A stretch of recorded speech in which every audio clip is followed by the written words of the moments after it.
Olá, ouvintes, telespectadores do programa Ferramentas da Consciência. Mais um programa que a Caterina infelizmente não está presente, mas vamos fazer aqui o melhor programa possível para vocês. Temos novamente um grande convidado, o segundo programa dele com a gente, Luiz Carlos Guedo, tá?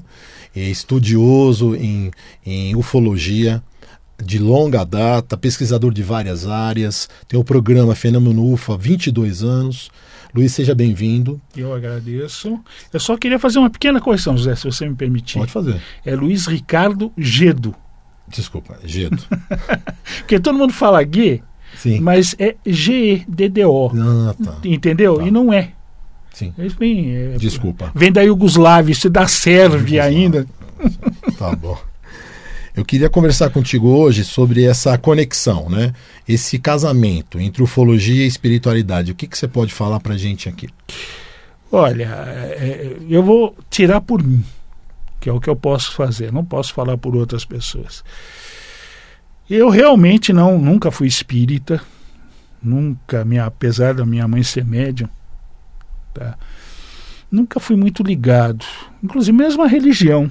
Apesar de ter estudado em colégio católico, nunca fui muito ligado em religião. Precisou, na ufologia, eu pegar 2 casos de reencarnação para acordar. Tá? Para ir atrás, conhecer, porque eu não tinha explicação para isso. E aí eu acabei indo parar nas casas André Luiz, na Zona Norte. Acabei fazendo 5 anos de curso. E eu acho que eu gostei um pouco, que depois eu virei expositor, dei aula, né? Fiz palestra, fiz tudo que eu podia na espírita. Montou o laboratório de TCI, né? Montei o laboratório de TCI, vai por aí.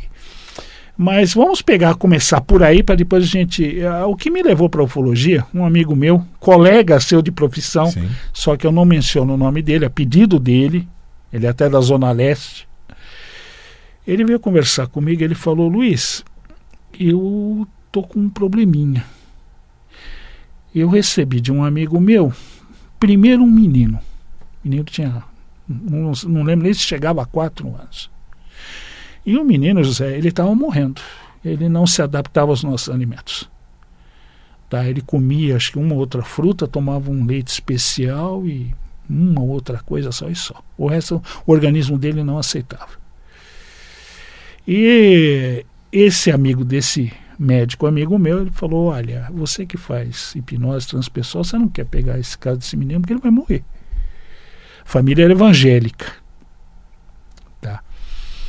E aí ele resolveu pegar o caso. Quando ele conheceu o menino, dava dor. O menino era um palito, pálido. E na primeira sessão que ele teve, toda vez que ele falava para o menino: olha, né, a comida da mamãe, tão boa, tão gostosa, tal, por que você não come? Porque ele falou: de onde eu venho não se come isso.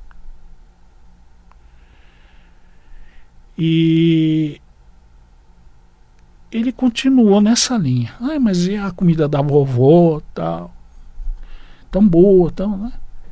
Você vai comer? Não, porque de onde eu venho não se come isso. E ele chegou num impasse com o menino. Faltou fazer uma pergunta que ele não teve a segurança para fazer. Ele falou: Luiz, eu vou fazer uma terapia com esse menino. Você não quer estar presente, não? Eu falei: tá bom. Fiquei num cantinho ali e tal. Ele foi pelo mesmo caminho. A resposta que ele ouviu foi a mesma. Aí eu fiz para ele: vai, tá faltando uma. De onde você vem? Aí quando o menino respondeu pela terceira vez: de onde eu venho não se come isso, ele falou para o menino: então de onde você vem? O menino, em hipnose, levantou, pegou o dedo indicador da mão dele, levou até a janela, apontou para o nosso sol e disse o seguinte: de onde eu venho são 2. Depois da sessão tal, ele veio falar comigo. Ele falou: Luiz, eu não entendo nada de astronomia.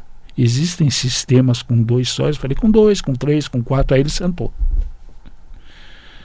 Tá? Eu falei: o menino vem de um mundo que está em órbita de um sistema binário, 2 estrelas. Ou seja, não é daqui. Está aqui no momento, porque eu não sei se é uma aprovação, se é um prêmio, não sei, não poderia te dizer. E ele foi por esse caminho, chegou para o menino e falou: olha, você não está mais lá, você está aqui hoje, né? Aqui se come essas coisas, então você tem que comer, porque senão você, né, vai ter problema muito grave. Tá. Ele conseguiu romper esse bloqueio do menino. E o menino hoje deve estar com mais de 30 anos, deve estar por aí. E o segundo caso foi uma menina.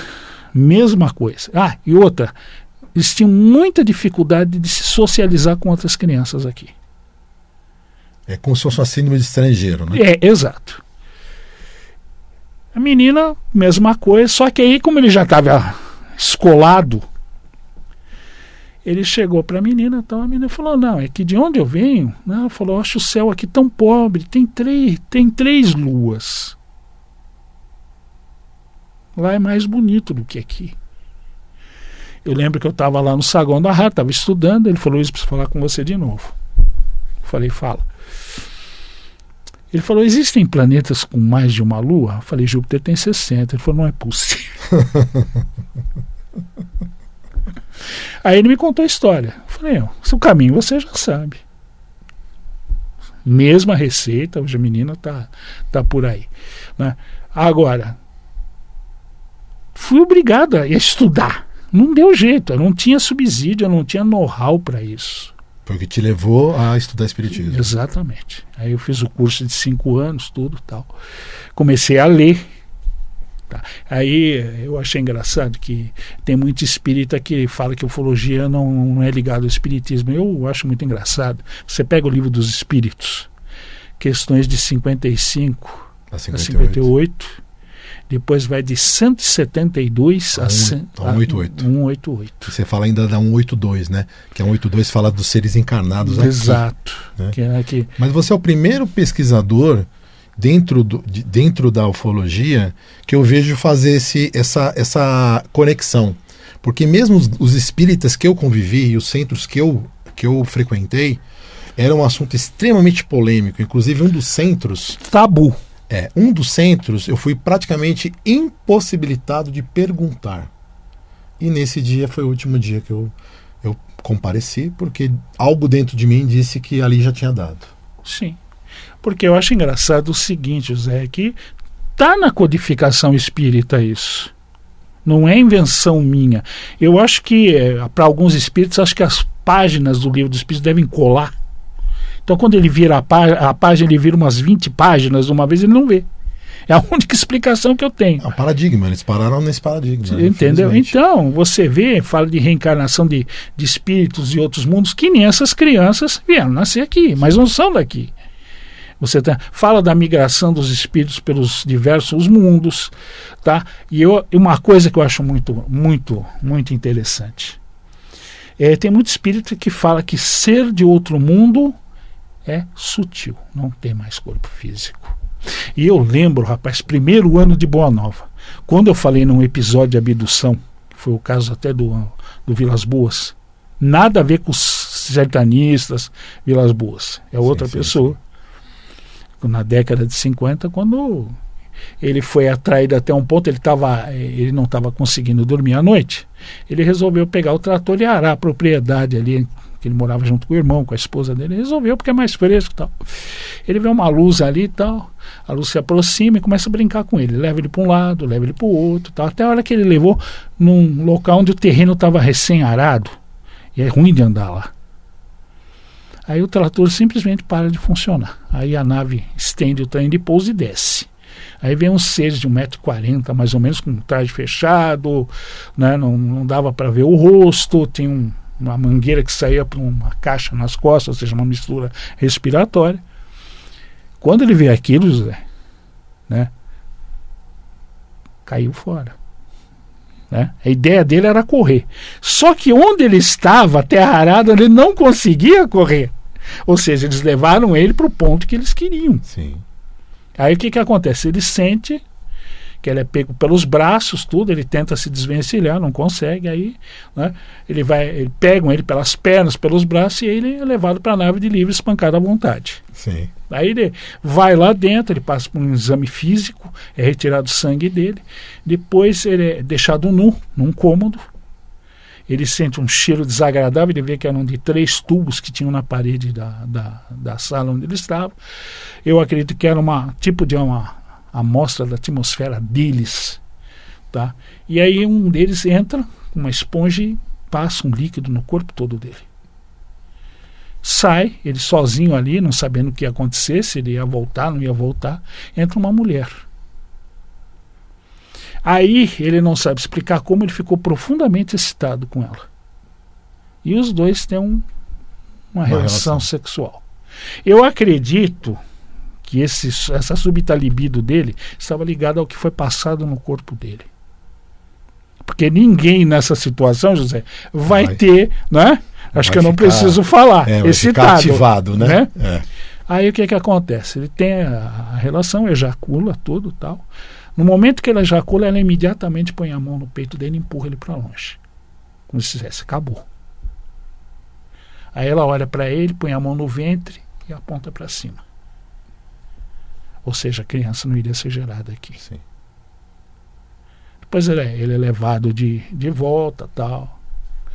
É um dos primeiros casos assim da era moderna da ufologia relatados. Eu lembro de muitos casos do Flávio Cavalcante também, ele levou no programa dele, né? Sim. Muito corajoso o Flávio, né? Não. E excelente apresentador. Sim, entendeu? Inclusive tive o privilégio de conhecer pesquisadores brilhantes como Flávio Pereira, né? Como o Dr. Max Berezovsky, Irene Granke, da General Shua, não pessoalmente, General Shua, infelizmente eu não tive esse privilégio, que também estudava mais ou menos nessa área de espiritualidade, paranormalidade e ufologia. Ele fez contato físico, né?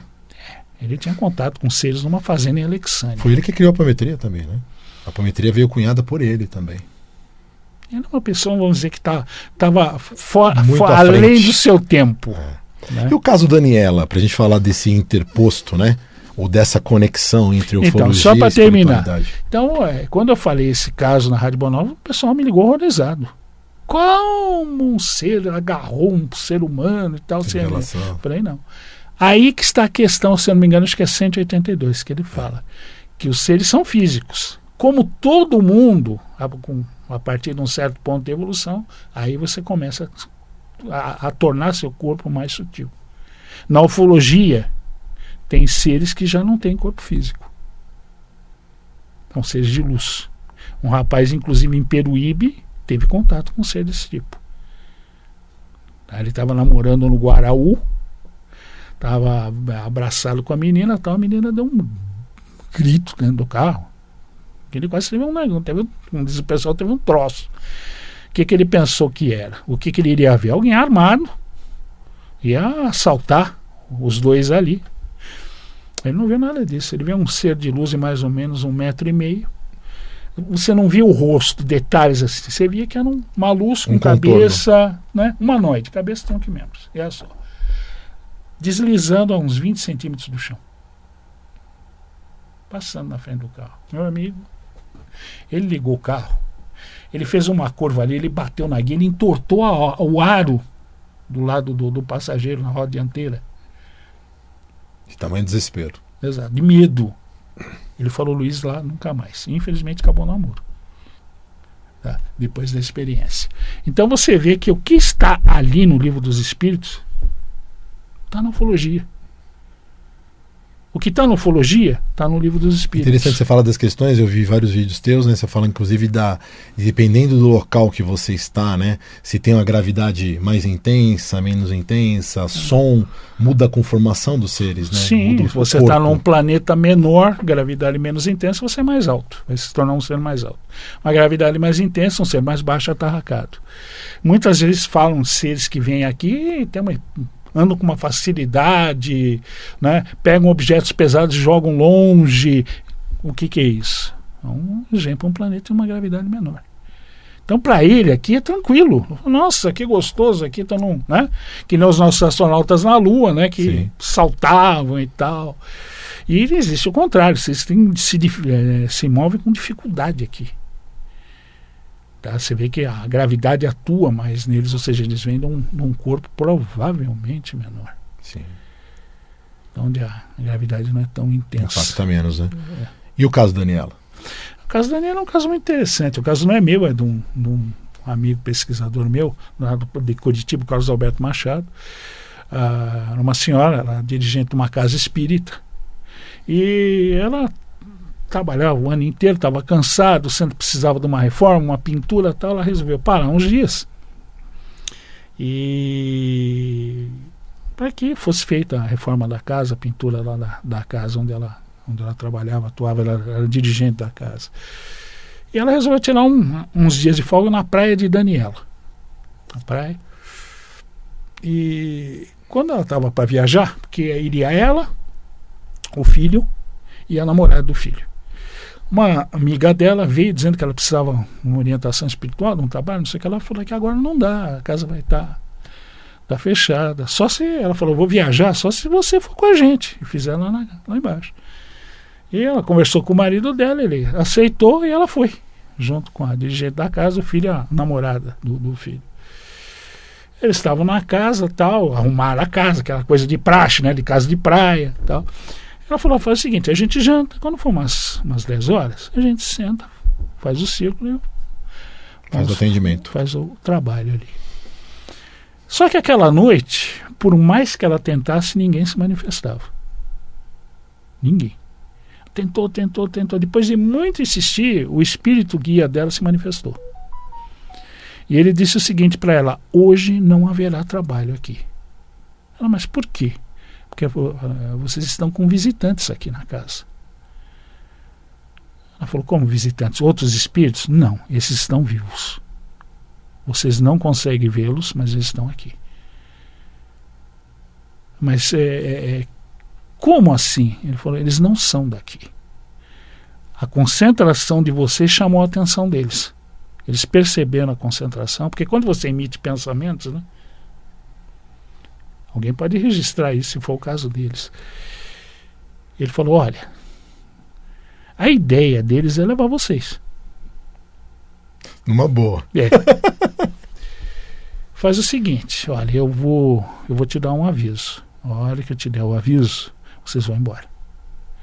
Passou alguns minutos, ela escutou como se toda a louça da casa tivesse caído no chão e quebrado. Eles levantaram assustados, correram para a cozinha, para a copa, nada. Tudo no seu devido lugar, nem um prato, nem um copo quebrado. Ela falou, é o sinal. Tá? O filho dela era o mais animado para ir embora. Então, quando eles chegaram na sala, ele já estava no carro, com o porta-mala aberto, já estava tudo pronto. Elas jogaram a bagagem no porta-mala, os 4 entraram no carro. E o menino estava esperando ele para sair. A mãe dele estava entrando no carro. Quando ele olhou na direção do mar, ele viu um cilindro se materializar. Ele falou, parecia um projétil. Cilindro com a parte dianteira afunilando. Tá? Com janelas. Aquilo foi o suficiente. Ele não furou, segundo ela, ele não furou o chão do carro, porque não deu. Ele saiu a toda, tá? A amiga dela estava desesperada, olhando para trás, tá? Ela falou, ele está subindo e está vindo atrás da gente. E o menino tentando acelerar mais ainda o carro que podia, o cilindro começou a pairar em cima da capota do carro, coisa de 2-3 metros de altura. Aí o carro começou a falhar o motor, as luzes começaram a piscar, ele acelerando, o carro não obedecia mais ao comando de acelerar. A amiga dela ficou com tanto medo que ela resolveu aliviar a bexiga lá atrás mesmo, tá? E ela começou a pedir o auxílio do espírito guia dela. Olha, o espírito dela se manifestou e falou, eles vão esperar o carro parar perto do entroncamento e ali eles vão pegar vocês. Ela falou, eu não quero passar por isso. Não dá para você interceder pela gente? Ele falou, vou ver o que eu posso fazer. Passou um tempo, ele voltou, ele falou, olha, eles conseguiram demovê-los do objetivo, né? A nave se afastou e acompanhou eles até de volta no Paraná, né? Ali onde eles eram. Quer dizer, um caso emblemático, né? Sim. Você vê um guia espiritual intervindo, evitando que uma abdução ocorresse. Existem casos, que nem o caso Bebedouro, que foi um soldado, uma pessoa muito humilde até. Ele foi pescar. Tá? perto de um rio. Então ele levou alguma comida, alguma coisa para passar uns dias pescando para depois voltar. Ele era se não me engano, de Minas Gerais. E quando ele estava lá pescando e tal, quando chegou no dia seguinte que ele estava pensando em ir embora, tinha um mato próximo, ele escutou um movimento, como se fosse gente falando, mas ele não entendia o que era. Aí saíram do mato seres pequenos também, de pequena estatura. Um deles estava com uma arma na mão, disparou na perna dele, falou, parecia fogo. E ele não conseguia mais se mover. Ele foi levado para dentro de uma nave pequena, foi colocado um capacete nele e tudo. Foi levado até a nave. Ele viu inclusive 3 seres humanos deitados ali, que ele achou que estavam mortos. Era um negro, um branco e um tipo europeu, se eu não me engano. E ele falou, será que vão me matar também? Tá. E o comandante da nave, por gestos e tal, depois ele começou a entender, depois que ele tomou um líquido que deram para ele. Ele começa a entender mais. Eles queriam saber se ele conseguiria arrumar armamento militar para eles. Eles tinham interesse em conhecer. Ele falou que não. Você não gostou muito, mas continuou explicando para ele algumas coisas e tal. Ele estava com tanto medo, tá, que ele pegou o terço dele e começou a rezar. Ele achando que não ia voltar mais. Aí o comandante da nave ficou furioso com aquele gesto dele. Pegou, arrancou o terço na mão dele, o terço quebrou, espalhou ali. Eles começaram a pegar aquilo, olhar o que era aquilo e tal. Quando ele levantou a cabeça, o soldado, ele viu uma entidade bem maior. 1,80 m mais ou menos, mas vestido como um monge. Capuz. E só aparece muito em casos espirituais de ufologia. Não sei se é o mesmo tipo de entidade ou são entidades diferentes, mas similares. Isso é um arquétipo, né? Às vezes é um arquétipo, né? E a entidade fala para ele o seguinte, fique calmo. Eles não vão te fazer nada, eles ainda vão te examinar, vão se comunicar com você por mais um tempo, depois eles vão te devolver. Tá. E realmente foi o que aconteceu. Só que eles erraram o endereço e deixaram no Espírito Santo. Né? Então foi pegando carona até voltar. Então existem muitos casos que existe manifestação de outro tipo de entidade. E detalhe, os seres não percebiam esse outro ser que estava dentro da nave. Era totalmente... uma outra faixa dimensional. Exato, né? Era totalmente não perceptível. Muito interessante. Luiz, você acha que em algum momento a realidade extraterrestre vai ser aberta, porque alguns espiritualistas, algumas pessoas que lidam com espiritualidade, falam de um possível contato, uma possível abertura em 2026, que seria um limite. Qual é a tua opinião? Olha, eu vou dar opinião minha. É sua. Tá? Eu acho que não. Por um motivo muito simples. Eu não sei se o ser humano está preparado para isso. Porque é muito... você vê casos de ufologia, normalmente a pessoa tem trauma psicológico muito forte. Porque existe, no nosso próprio planeta, não existe a preparação por parte das autoridades aqui. Não é o que eles falam, isso não existe, não tem prova, não é isso que eles falam? Então, fica muito difícil. Negam tudo, né? Negam tudo. Exato, então fica muito difícil. Uma pessoa, de repente, da noite para o dia, fora as religiões, tem religiões que falam que o ser humano é único. Imagina o problema que vai dar com religiões, da economia e uma série de coisas.